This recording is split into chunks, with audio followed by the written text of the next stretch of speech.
When it comes to recording vocals at home, everyone talks about getting room treatment. Everyone talks about getting the right microphone for your voice. Everyone talks about what interface to use or using vocal chains to be able to make your delivery easy, but not a lot of people cover these very important basic things that make a world of difference to your recording and that I've never seen anyone cover online for some reason, but have been instrumental in my ability to record high quality vocals at home by myself without an engineer that isn't me and without a producer. So without further ado, I'm going to start talking about the 3 things you need to look out for if you're having trouble getting high quality vocals. You already have a mic, you already have your interface, and you already have a treated room, okay? Number 1 is your cable. A lot of people think they can get by just buying a $5 cable off Amazon or by getting a really cheap used cable or whatever it is, and sometimes, yes, it can work. But what people don't realize is cables also vary in quality. The quality of the cable will determine the quality of the signal that's passing through it, and cheap cables break easily. Their cable connectors break easily. If you're rolling over it with your chair, which is a big no-no no matter what cable you're buying, it's gonna break after maybe 5 or 6 times rolling over it with your rolly chair. Or if you're stepping on it, or your desk is pushing down on it, it's under your desk leg or something like that, that will ruin a cable. There's reasons that big studios have techs and experts that are there to make sure all the cables and gear are working at all times, because they do go bad, they do break, they do need maintenance and replacement every so often. So make sure you get yourself a good cable. It doesn't have to be a $100 Mogami Gold cable. I like to use Mogami Gold cables through all of my analog gear that I use at the studio, but Studio One, Yorkville cables, Soundcast cables are really good. There's a number of other cable companies that have good cables.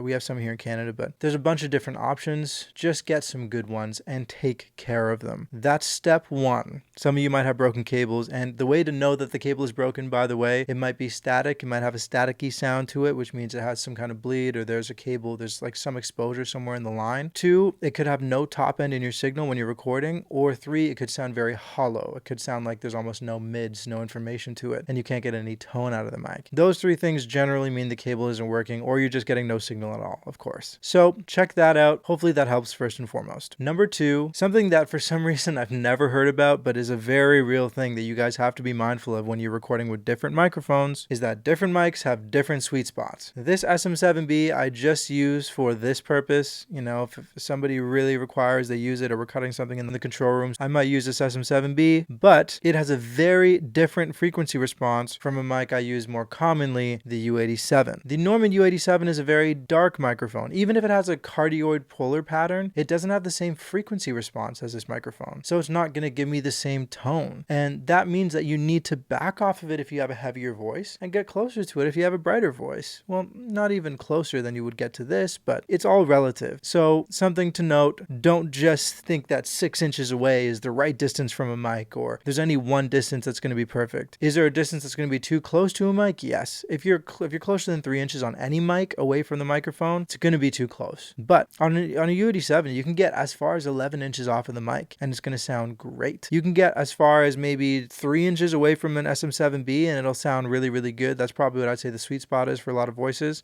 So play around with it. When you have your headphones on, leave them on. If you're trying to listen to whether the take came out properly, you're in the sweet spot on your monitors after you've had headphones on, especially if they're cheap headphones and they're closed back headphones, your high end in your ears are not going to be honest with you. So you're going to think, oh, it's not bright enough. I'm not getting enough sweetness in my voice, especially if you're a male. And you might think to yourself, oh, I need to maybe, start processing it or start mixing it. And then you get distracted from the fact that you need to get really good vocal takes. So don't take your headphones off and listen to them in the monitors if you don't have an engineer with you. Leave the headphones on, reference your vocals through the headphones in real time, play it back, listen to it on the headphones. And when you have a sweet spot in the headphone mix, then you move forward and you just keep recording the whole thing. The next day or in a few hours after you take a break, then you can listen to your recordings through your speakers because you have enough rest for your ears to open back up a little bit of that top end that it would have been missing, and then you can have an honest take on your recording. This is so important, guys. Like, I've struggled with this a lot. Just do it. It'll save you a lot of stress, and it'll save you from thinking that you're just bad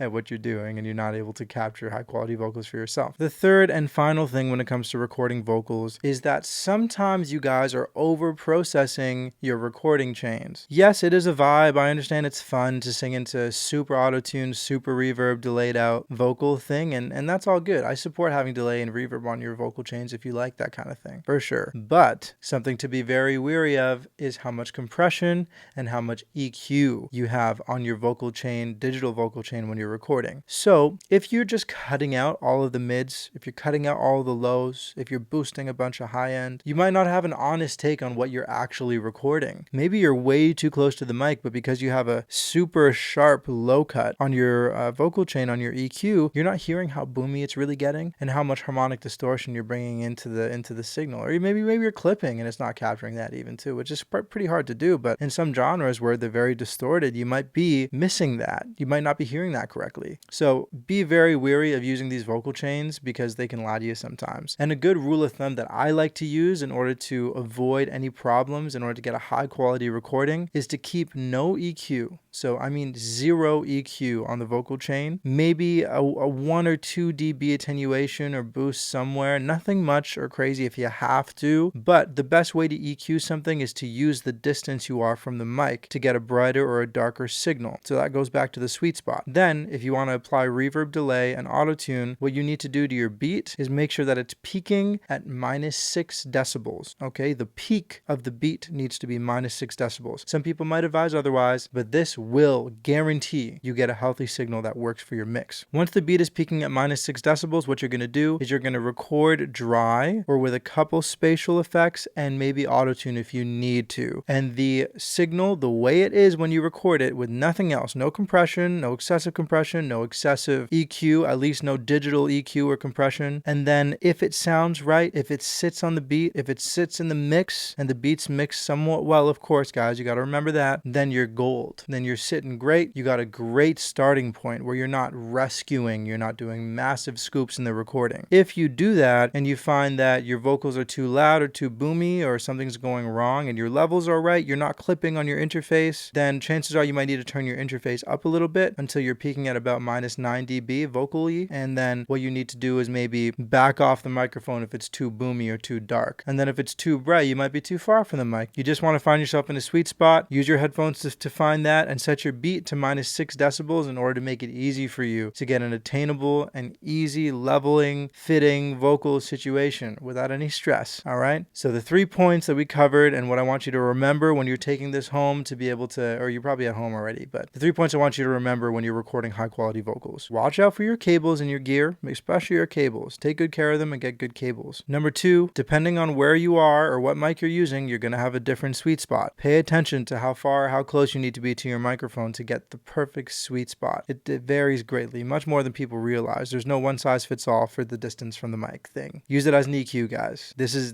EQ right here. EQ, this is very dark, and then this is very thin. This is brighter. Yes, this is louder, but it's also darker, just anyway.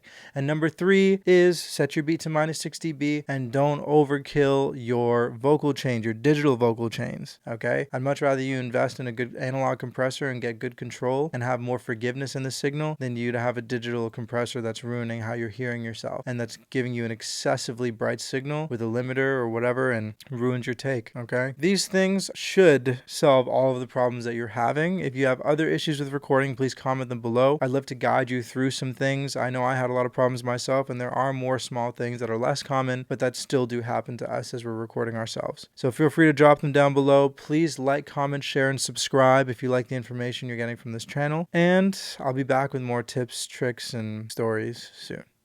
Ciao.